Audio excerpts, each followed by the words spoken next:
All right, ladies and gentlemen of the Monadnock region, we are proud to present for you here today a nearly full-length Hallmark drama entitled Snow Falls and Love Settles. And this is, to be precise, this is a small town, small business Hallmark Christmas story special.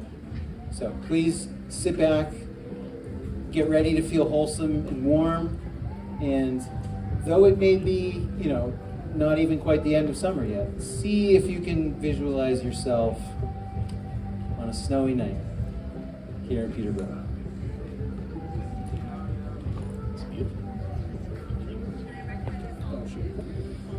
It was a snowy winter solstice evening on wholesome Grove Street in Peterborough, and everything was aglow. The golden lights of the local business shop windows, the cheeks of the well-bundled children and teenagers and parents and elderly of the town, even the faint glimmer of the town's modest, humble, wholesome Christmas tree display. The snowflakes fell gently, sparsely, big flakes, all of them, unique and fulfilled. There was Hig, prowling behind every corner. All was well, and everyone was happy. All except one man talking sharply into his smartphone by the entrance to Putnam Park. This is Chase. Look, I don't mean to be abrupt with you, but what are we paying you people for? You call me up in the big city where I live a fast life, woman and luxurious vices, and work in the money business, and made me leave all that to come here just because my father escaped from your nursing home? Assisted living facility, sorry. Look, if you can't find him, how am I supposed to find him? What do you mean you can't hold him against his will? It was my understanding that assisted living facilities could do that. Could we pay you more to do that? I'm in the money business and it's the holidays, my wallet is open. Well, if I say he told me he's a danger to others? So you're concerned enough with his cognitive abilities and mental state to tell me that this is a safety thing, but not concerned enough to go get him and keep him there. So I'm on my own here. What about the police? All right, but I'll be speaking to a lot of supervisors before this is all over. Chase? Is that really you? Oh, oh, Jack, geez. I knew this would happen. Chase! My long-lost best friend, buddy, hi! Living in the big city, in the money business. I thought you swore you'd never come here again, especially, I think this is your line. I can't believe you're such lost for words. Let's try this again. Okay. Chase, man! That's crazy. You said what I was gonna say. My long-lost best friend, buddy, living in the big city, working in the money business. I thought you swore you'd never come here again. Especially Thanksgiving, Christmas, after you left here with no warning 15 years ago. What's with the change of heart? You wanna go burn one? I definitely need to, but I can't right now. This is a Hallmark skit, and anyway, it's my dad. Oh no. He died? He always looked like he was gonna die. Did he die? Not yet, but the old coot has gone and run off from the nurse-assisted living facility. Wait, the old folks home in town? Yeah, that one. They can't find him. They think he's in danger, but it's not bad enough that they can go get him. I don't know what I'm even paying them for if they can't restrain him in shackles or something in the first place. Okay, but not to play devil's advocate here, but doesn't your father have the essential liberty of a person to, do whatever the hell he wants to do? At the home? Well, it's an assisted living facility. But he's got rights. Oh, Jack. It's precisely that kind of small-minded, small-town thinking that makes me stay away for Christmas. See, in the big city, we don't have time for this. You've kind of become a dick. I remember when you were a boy and you still believed in not imprisoning your father. Well, that boy is gone now. But for better or worse, Jack, my old long-lost best friend, I need your help. You're the only one I can turn to. Help me find my dad? I got you, buddy. You're my friend, and those are my values. And maybe we should tell the police? I don't think I'm too self-incriminating right now. Don't worry, the home facility took care of that. They won't guarantee they'll find him and won't promise to lock him up if they do. They say he hasn't committed a crime, not even if I pay extra. Well, you can't, like, pay extra, but I don't think it works like that. Look, I don't expect you to understand, but that's how we do it in... The big city. Yeah, yes, well, I suppose it's all right that I bumped into you, especially since you're really the only one I can turn to. But I'd really rather not see anyone else, and I'd especially not want to run into Amy, so don't blow my cover, man. You can count on me, buddy. Scout's honor. Let's go find your dad. But maybe first, get a drink. Spark this thing. First things first, after all. Harlow's? I think Carlos is closed. What kind of Christmas is this? And I don't want to talk about that. Not yet. The only place we can go is, Mi Jalisco? Mi Jalisco it is. Tequila will be good for us, and then we'll find my dad.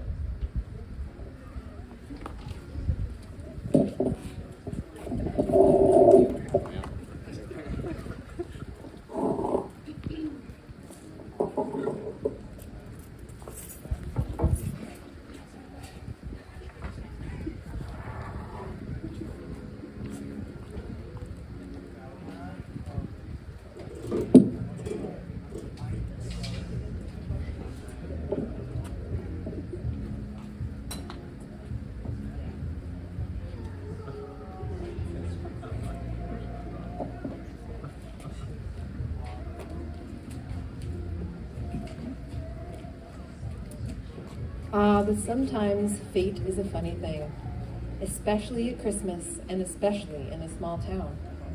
Just around the corner from where the two friends held their unexpected reunion, the same big, fat, wholesome solstice snowflakes, each nonetheless sui generis in the most meaningful way, these same but different flakes fell on Depot Square. Nestled in the midst of the quaint, righteous small shops was the most quintessential and representative of them all, Waves and Weaves, the region's preeminent yarn and seashell shop. Christmas songs were playing from all speakers and in all of the minds of every glowy-cheeked townsperson. It was a time of hygge. Inside the shop, two more old friends conspire, sort of like in the song. I cannot believe the store is empty.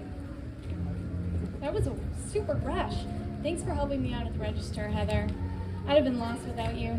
As a small business owner, all my employees are they're at a tantric coven event, but I couldn't find it in my heart to say no. Please, girl, what are friends for? And as a proud, lifelong resident of this town, I stand by you, and I would die for this yarn and seashell shop. Well, let's hope it doesn't come to that. Things haven't gotten that dark yet, even in Keene. But you have an actual job at a nonprofit around the corner, and every day you blow it off and you hang out here at my yarn and seashell store for hours. So? Well, it's called Farms for Felons. Aren't you supposed to be getting local vegetables into the New England prison cafeterias? Can they really do it without you there for half of the day by themselves? Yeah, isn't it great? I don't know how, but the lights stay on somehow and those vegetables go somewhere. Working all day at your actual job is colonial. Maybe you don't know that, and we are dismantling it. Anyway, not to change the subject, but I've been thinking. Heather, not another scheme. I don't have the spoons. Maybe it's the Christmas lights. Maybe it's the hygge. Maybe it's just that small town glow, but look. You know I love you, and I'd be lost without you, and I am so glad we are going to spend Christmas Day together feasting right here in the shop, but... Oh, don't start with this again. We should have husbands for Christmas. You know as well as I do that the only husbands in this small town are married already, and this is the only downside of living in this small town. I feel like I know what it's like to live in one of those countries where they leave all the girl babies on hillsides, and now there's only boys, and they don't celebrate Christmas, but the straight ones can't get married either. Well, I wish I could argue with that. You'd think a woman with a yarn and seashell shop would be a catch. Why don't we just try the dating apps one more time? Not a chance. You remember what happened last time. Hinge is meant to be deleted. No way, especially for Christmas. I'd rather be alone with my non-existent cats and my yarn and my shells, if need be. Anyway, we wouldn't even be having this conversation if Peterborough had a dog park for hot singles to meet in. I know, we've been talking about this for years. But if we can't find any hot singles on a dating app, why would they come to the dog park? Wouldn't it just be the same guys with dogs? No, you don't understand, Heather. That's not how dog parks work. If you build it, the singles come. Hot singles come after the dog park, not the other way around. Anyway, that's what I read about the city, anyway. The big city, that's worse than dating apps. You're dreaming about Chase again, aren't you? Let it go. He's been gone for 15 years. I know, but he was my first love.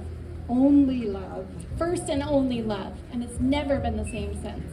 I know. Since he never showed up the day you guys were supposed to go see the Warped Tour a week after graduation, and was never seen or heard from again. You know, you should be grateful you didn't actually marry the guy. And then he goes out for cigarettes one day and poof, gone to the big city, working in the money business. Better sooner than later, right? You need someone with real small town Hallmark values. I know, but we won't find that on Hinge. Hinge is not Hallmark. I think romance is dead. I think romance died that day when I didn't go to the Warped Tour. I can prove romance isn't dead. Don't you remember the story about Ike and Carly from last winter? No. Yes, you do. It was even in the paper. We talked about it for weeks. Everyone did. It started out as a scandal even, before everyone realized how romantic it was.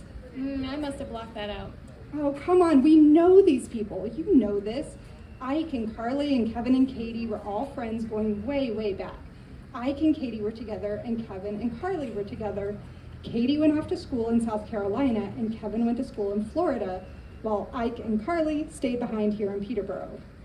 Last winter, they all planned a big road trip. Ike and Carly were going to drive down, pick up Katie in South Carolina, and meet up with Kevin in Florida for a vacation.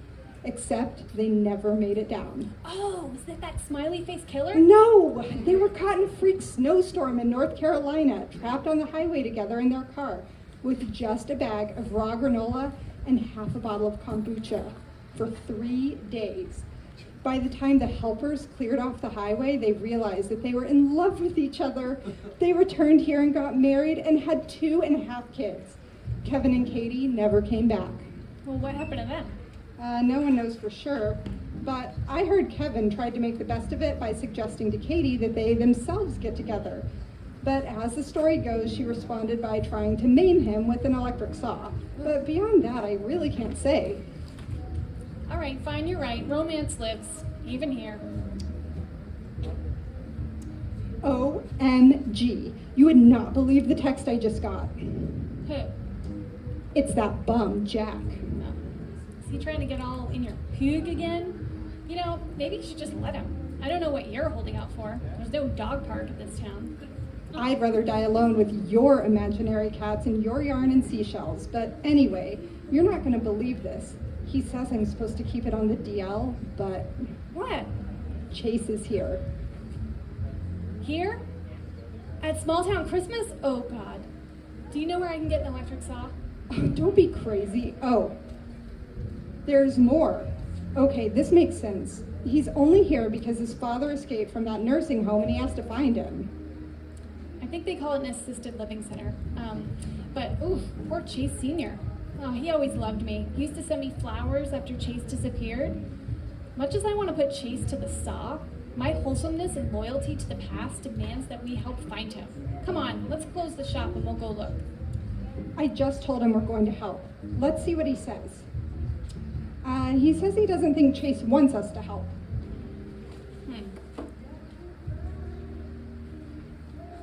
Well, if that's how he wants to play it, I'm going with the nuclear option.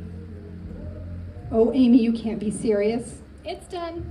I posted Chase's Senior's picture missing and his missing status to the Peterborough Facebook group. Well, there's no turning back now. You should have just let me go on Hinge.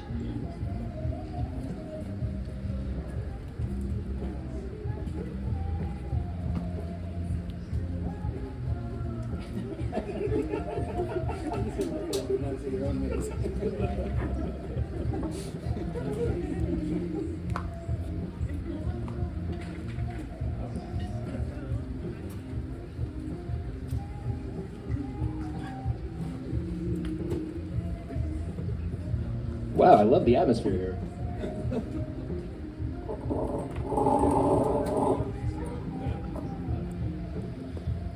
True to the spirit of Yankee small-town Christmas, at Meet Jalisco, the margaritas were flowing faster and higher than the Kentucky during snowmelt, and Feliz Navidad was playing on repeat. But all was not well in the hearts of our heroes. Jack, what did you do? Hey man, I'm innocent until proven guilty. Liberty? I don't know what you mean. Look, I just got 5 messages from 5 different people, none of whom I've spoken to in 15 years, all offering to help us find my dad. Small town values prevail once again! I'll cheers to that. Jack, you're the only one who knows about this. How did they find out?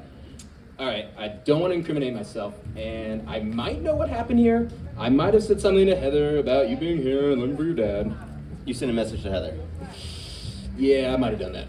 Jack, I know you want to be all up in her bigot, and all but for crying out loud, she's Amy's best friend.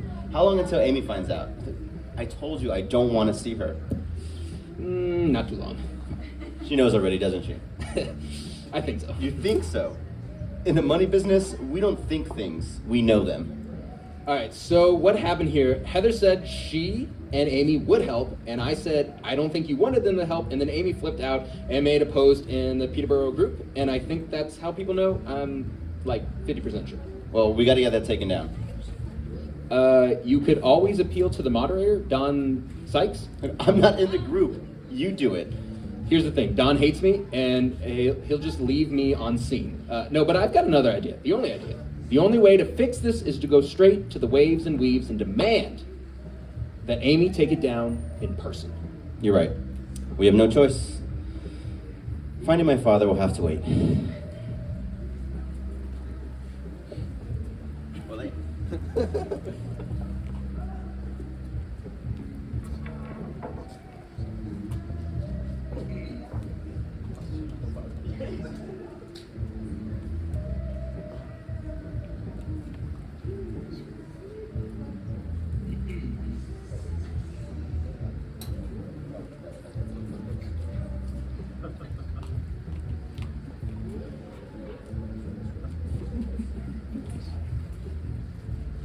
And so it was that our 2 groups of heroes came together at last, after all these years, with the Warped Tour itself only a whispered memory in the sands of time.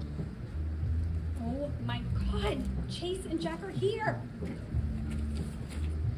Yes, we are here. I am seeing you for the first time in 15 years, since I disappeared into the money business instead of taking you to the Warped Tour.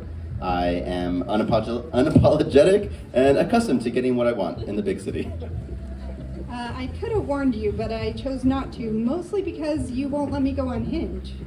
I just wanted to come here to look at Heather. Hi, Heather. You smell like being baked. Don't come near me. Don't be rude. Christmas is a time for baking. Don't forget, we're in a small business in a small town. Chase, you owe me an apology for robbing my life of love. You should have gone to the big city and into the money business, and you would know that you don't need love or small towns or even Christmas. Nothing I don't like is my responsibility, including you. They don't do Higa in the big city. Nope. You need a wholesome small town boy if you want to do Higgy. Dream on. I don't feel higgy with a layabout who wanders around town all day. Hey, I have a small business. I do websites. I mean, Heather, to be fair, you also sort of just wander around all day. That's why you're here. Look, you must take down that Facebook post and forget my name and what I look like. If you will not take responsibility for leaving me at the altar of the Warped Tour where Addie M was opening, I will not take down that post. It's a stalemate, my dudes. There's only one solution. We gotta split up. I think me and Heather, probably, will go one way, Chase and Amy another, cover more ground, and if we find Chase Sr., it's the only way. Okay, you're right. It's the only way. I hate this, but we have no choice. It is the only way. Wait, why are you guys leaving me alone with Jack? Because splitting up is our only hope, and if I have to choose between going with Jack and going with the man who ruined my life, stole my youth, and won't apologize, well, you know who I'm going to choose. All right, let's roll out.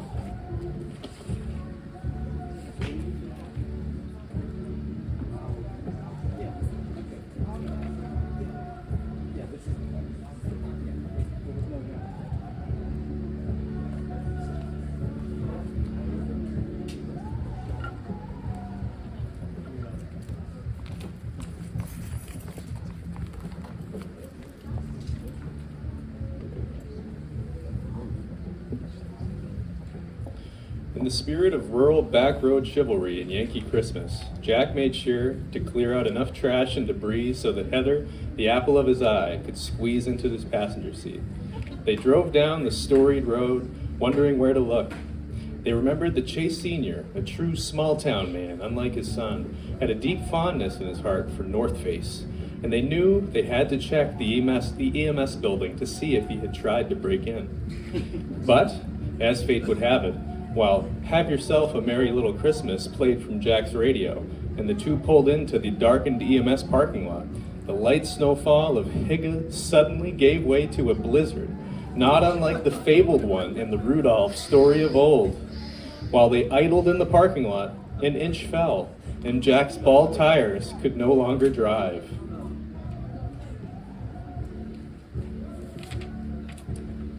I like Christmas songs, but we're now stranded and we gotta stay here until we're rescued. Why the dickens are your tires so bald?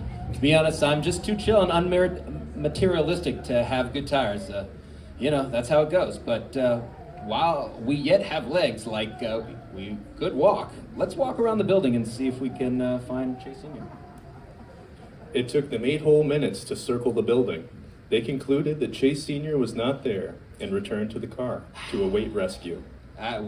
What do we do now? We can't find him, and we can't drive anywhere, but at least we have each other.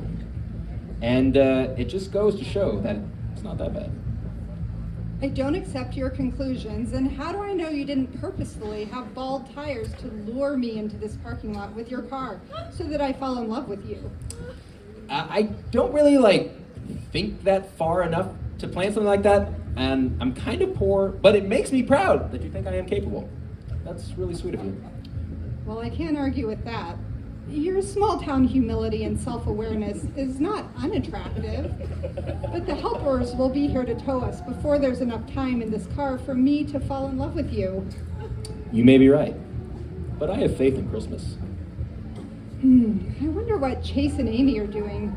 Maybe they found him and just haven't told us yet because they're so happy. We must imagine them happy, just like us.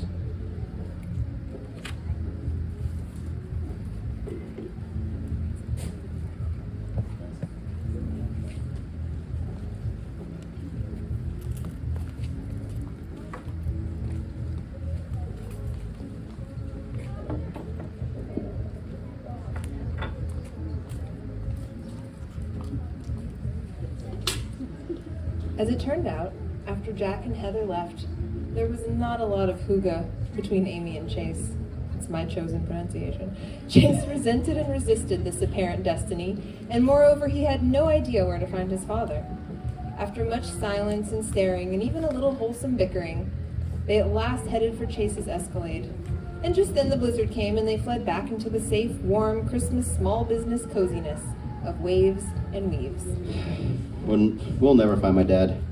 Well, we can't lose hope, especially in a small business at Christmas. I left those old wives' tales behind instead of going to the Warped Tour. I'm a big city man in the money business. I don't have feelings. I have fast women and expensive vices, like cocaine. I don't know what a small business means. You know who else said that? Who? Ebenezer Scrooge. Oh. Your words have pierced my hard city heart like an arrow. I wonder what might have been. Kiss me and find out. I will do so.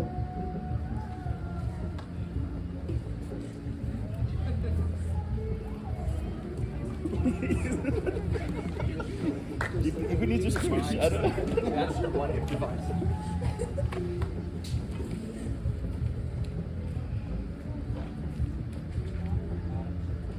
Well, neither of them is answering me. Maybe you're right, and they found Chase Sr. Or maybe there are possibilities we haven't even imagined yet. But here we are. And you know what? This reminds me of that one story.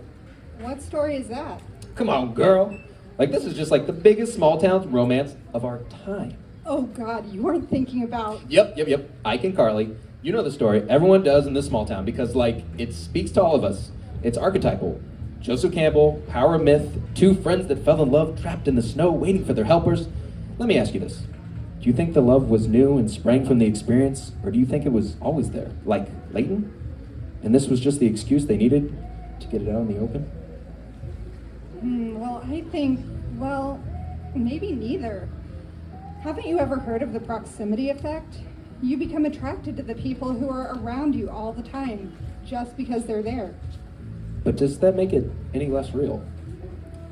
Any other day I would say that it does, but it's almost Christmas and we are trapped in this snowstorm, and despite what I said, Yeah?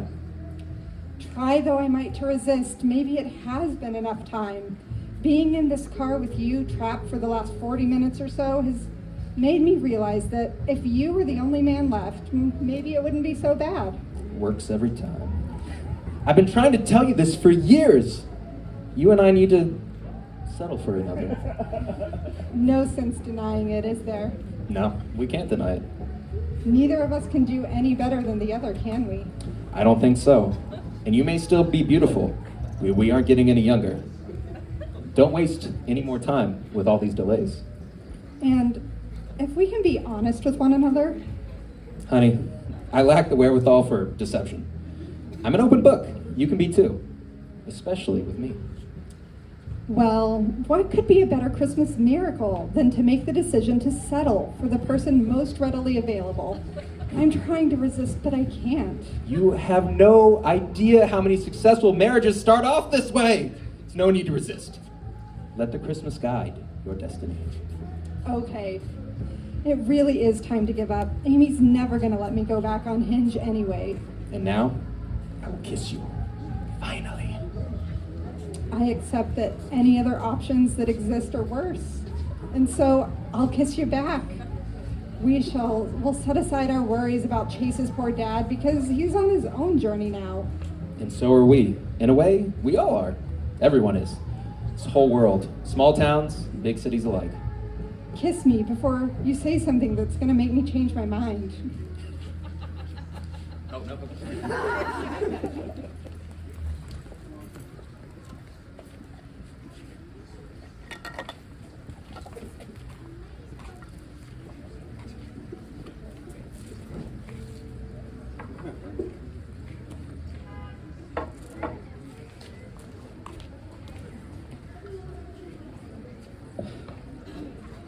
Kissing you after all these years, I left you at the altar of the Warped Tour, makes my mind think about things. What kind of things? It just occurred to me that if you were not here in this town, and if you did not have this small business, we would probably not have a place to kiss like this on a night such as this.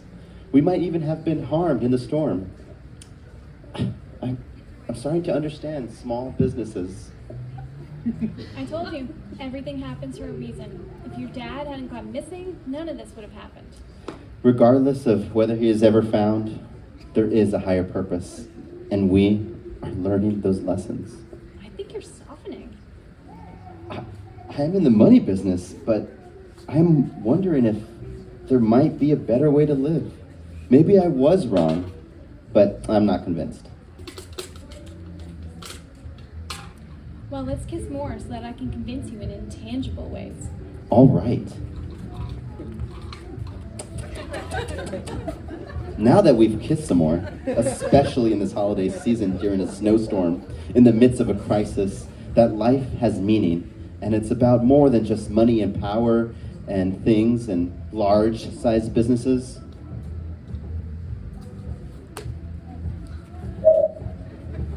Not even a phone. It's the Peterborough police. You must stop kissing me long enough so that I can answer. Yes, officer? Have you changed your mind about the extra money? Eventually, I will begin searching for my father myself, perhaps even tomorrow. Oh, I see. You found him. Is he in your custody? What do you mean he hasn't committed a crime? He says he's not missing at all? In the big city, police don't deliver news like this. We don't tolerate it. But I am changing as a man, officer. My heart is healing and becoming something new, like a butterfly. But I don't understand how he can claim he's not missing. Why won't he go back to the nursing home, assisted living, whatever? Shacked up with a nurse? You're kidding. I came all this way, but I guess it was fate. Or maybe he was trying to send me a message in some way, the only way he knew how. Thank you, officer. Oh, and Merry Christmas to you. Well, we can rest easy, my dear. I don't know how to get my dad back to the home, but he's safe, shacked up with a nurse. He says he won't leave until he's done. Wow, at his age? He's 84. That's the kind of family I want to marry into. And you know what this is, don't you? It's a small town Christmas miracle in a small business. We are in love now, but in the money business, we always say, don't oversell. I already accepted my fate. In the spirit of Christmas. Now that everything is neatly resolved, let's drive down the street. Jack's tires are bald and they're stuck down at EMS. He texted me an hour ago, but I ignored him because I had to learn the truth and soften my heart. And afterwards, we will marry immediately. It is the only way. If you keep a positive attitude and follow your dreams, people will always be at the mercy of destiny. That's what romance is all about, not to mention Christmas. Let's go. Let's lock up this small business for the night.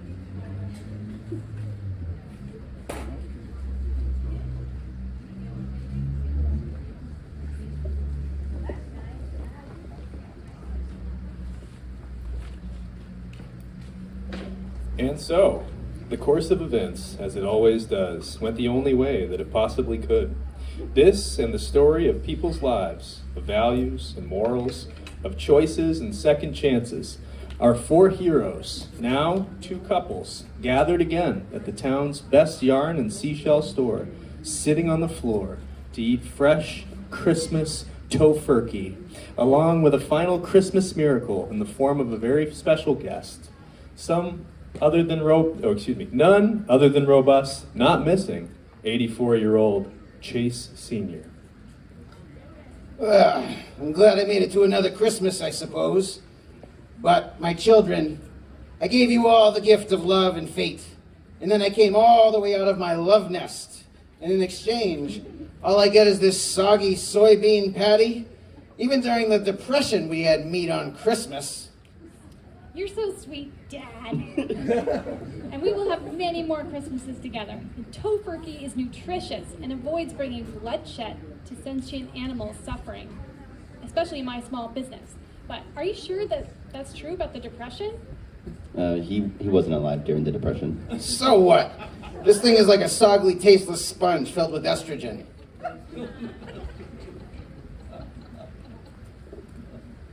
And speaking of hormones, Chase Sr., why didn't you bring your nurse with you? She said she needed a break. I was wearing her out, if you know what I mean, in that small town way. But I don't know. I'm not sure I see a future there. I think I'll go back to the assisted living facility here in town. That's the spirit, Pops. It's for the best. Gosh darn right it is. A man can have his eye on more than one nurse, you know? Gross. Heather, if you die before me, I promise to never marry anyone else. But I will be the king of the nursing home, like this guy. Assisted living. Anyway, enough about me. What kind of denouement are you guys having here? What happens next? I'm going to keep my big city apartment for now, but as a second home, I have purchased a house from a nice working class family that's been priced out of town. I'm going to do the money business, partially remote, but I promised Amy I'd have to give it up eventually. He swears that in 5 years the whole family will be legitimate. All right, but I think it's time you admit that I was right about how great it would be to have husbands for Christmas. Well, I can't really believe that this happened like this. It was the only possible outcome. It always is. That's the meaning of Christmas. I guess this is as good as a time as any to tell you guys. I have purchased the land to give to this small town to turn it into a dog park, so that the hot singles of the future will never have to go through the long and winding road of our generation. We will name the dog park after our future son. It's my turn to share a surprise. I am pregnant. It's a baby boy, and we're going to call him Chase the Third. See? Hot singles of the future already. And may God bless us, everyone.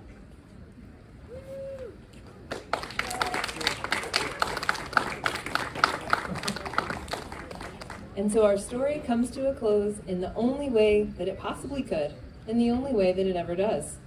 It's a story told in every small town and around the register of every small business in America, even around the world. We must never give up our hope nor our resolve. And if you look carefully, you might just see that love is settling in your town, right next to you, perhaps on your head, whether you like it or not. And you will choose it because it is the only way. Thank you.